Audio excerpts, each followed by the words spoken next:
हजिगला मनीष पणिया कविसूर्यनगर गोविंदपुर गाँव में मांकड़ को पिटी पिटी हत्या।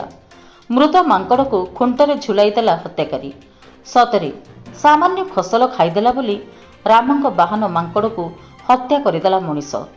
एपटे वन विभाग केवल खबर पाई मांकड़र मृतदेह को जबत कर घटनार तदंत आरंभ करिछि।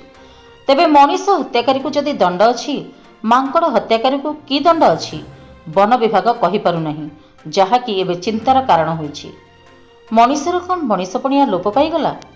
कौन सही मनीषर विवेक बोली किछि नाही?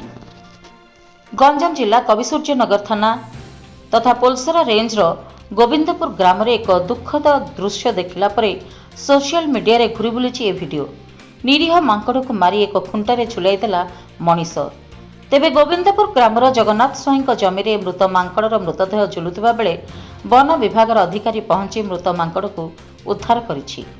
तेबे एठारे प्रश्न उठुछि, ना जमीरे फसल चाष अछि ना अछि कौनसी गच्छित फसल, ताहले केउ कारणरू हत्यार शिकार हैला निरीह हनुमांकड़टी?